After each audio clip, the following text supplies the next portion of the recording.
नमस्कार दोस्तों, एक बार फिर से मैं आपके समक्ष शिक्षाप्रद कहानी लेकर उपस्थित हुआ हूँ।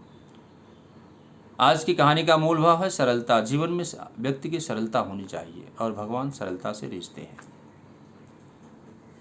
वृंदावन की एक कहानी है कि एक संत थे जिनकी कोई कुटिया नहीं थी, कोई आश्रम नहीं था। वो यहाँ वहाँ फिरते थे, जो मिलता था मांगने से जो मिलता था भिक्षा वो खाते थे और थैला लेके यहाँ वहाँ घूमते थे। वृंदावन में दो गोपियाँ भी थी। उन्होंने ये सुन रखा था कि साधु संतों के थैले में भगवान होते हैं। वो कभी मंदिर नहीं गई थी, कभी भगवान को नहीं देखा था।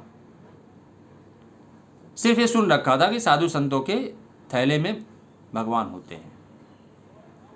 वो अपना रोज़मर्रा का जीवन यापन कर रही थी। रोज़ दही मक्खन ले जाकर बेचती और अपने गृहस्थ में मस्त थी। एक दिन वो अपने दही मक्खन को बेचकर यमुना तट पर आई और उन्होंने देखा कि एक संत जो है अपने थैले को वृक्ष के नीचे रखकर संध्या वंदन हेतु स्नान करने यमुना में गया। उन्होंने उस थैले पर नज़र डाली क्योंकि उन्होंने सुन रखा था कि साधु संतों के थैले में भगवान होते हैं। कौतूहलवश वो थैले के पास पहुंची और सारा सामान उन्होंने बिखेर दिया, लेकिन किंतु कहीं भगवान मिले नहीं। अचानक उनकी नज़र एक डिब्बे पर पड़ी। जब डिब्बा उन्होंने खोला तो लड्डू गोपाल। पहली सहेली कहती, क्या ये भगवान है? दूसरी कहती है, कितना निर्दयी है सन्यासी, भगवान को डिब्बे में बंद करके रखा है। फिर पहली कहती है, अरे इनके हाथ पैर भी टेढ़े हो गए हैं।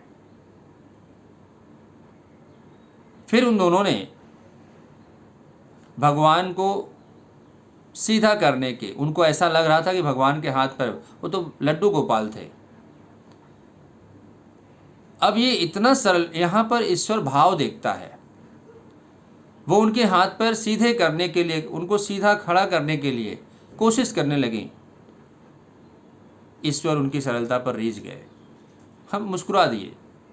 वो थक गई, लेकिन वो हार नहीं मानी। ईश्वर को हारना पड़ा उनकी सरलता के आगे और उनके हाथ पैर सीधे हो गए। वो लड्डू गोपाल खड़े हो गए।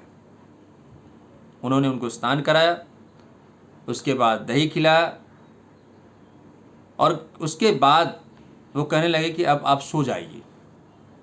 अब ये छोटे से डिब्बे में ये लड्डू गोपाल जाएं कैसे?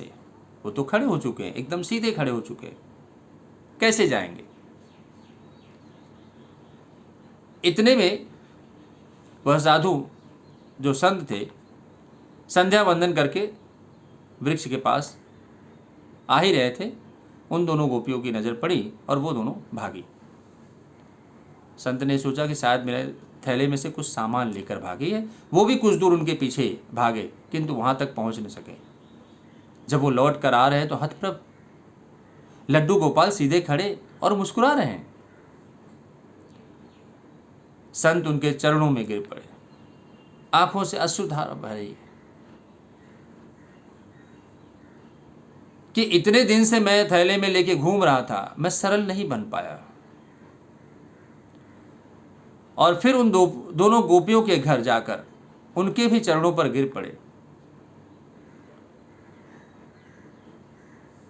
और संत को यह एहसास हुआ कि मैं सिर्फ ईश्वर को इस डिब्बे में लेकर घूम रहा था, लेकिन मेरा जो भाव था वो सरलता का नहीं था। ईश्वर हमेशा सरलता पर ही रिझता है। ईश्वर मन के भाव को देखता है।